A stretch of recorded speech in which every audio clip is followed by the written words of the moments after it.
السلام علیکم دوستو، ٹورنگ ہائیکنگ اینڈ فوڈز کی جانب سے آج ہم موجود ہیں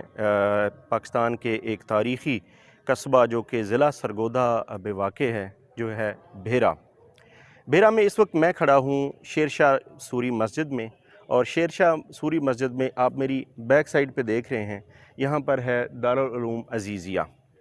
دارالعلوم عزیزیہ وہ قدیم مدرسہ ہے جہاں صدیوں پرانی ایک صوفیاء کی تعلیم کے دور سے لے کے تو آج تک کی قرآن و حدیث کی تعلیم تک ایک علم و حدیث اور آپ کہہ لیں کہ درس و تدریس کا سلسلہ جاری ہے۔ یہ مدرسہ آج سے تقریباً کہا یہ جاتا ہے کہ یہ 200-300 سال پرانا ہے، اور اس وقت جو اس کے مفتی ہیں وہ ایک بگویہ خاندان سے تعلق رکھتے ہیں، اور یہ مدرسہ آج نہ صرف یہ کہ دینی بلکہ جو دنیاوی تعلیم ہے وہ بھی دے رہا ہے اس علاقے کے بچوں کو، اور ان کو پاکستان کا مفید شہری بننے میں مدد کر رہا ہے۔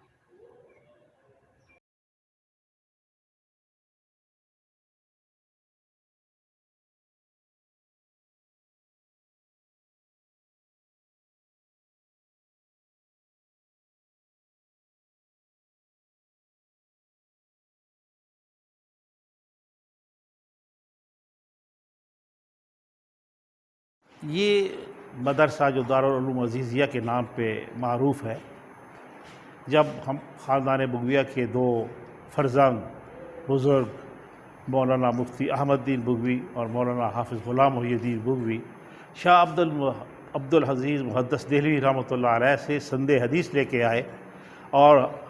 حضرت عبدالعزیز محدث دہلوی نے حکم دیا تھا اور شاہ اپنے شاگردوں کو یہ ہدایت فرمائی کہ تم پنجاب میں جا رہے ہو اور وہاں جا کے کوئی ایسی بات نہیں کرنی جس سے ملت میں انتشار پھیلے۔ تو الحمدللہ ان کے شاگردوں نے جو یہاں ادارہ بنایا، تعلیمی ادارہ بنایا، یہ مسلک اعتدال پہ ہے۔ بظاہر تو ہم اہل سنت والجماعت سے تعلق رکھتی ہیں، لیکن ہم کسی کو برا نہیں کہتے، کسی کو گالی نہیں دیتے، کسی کو کافر نہیں کہتے، اور یہی ہم اپنے بچوں کی تربیت کرتے ہیں کہ تم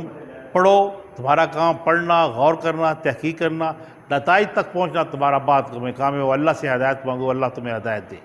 یہ مدرسہ تبھی سے چلا، لیکن اس سے پہلے خاندان بگویہ کے افراد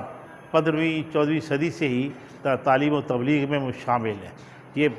خاندان بگویہ بنیادی طور پہ تعلیم و تربیت کا نام ہے، تبلیغ کا نام ہے، اور اصلاح ذات کا نام ہے۔ یہ سیاست کا اس سے تعلق کوئی نہیں، فرقہ واریت سے اس کا تعلق کوئی نہیں، لیکن ہاں دین سے محبت اور عشق رسول سے یہ ادارے ہمیشہ سرشار ہیں اور رہیں گے۔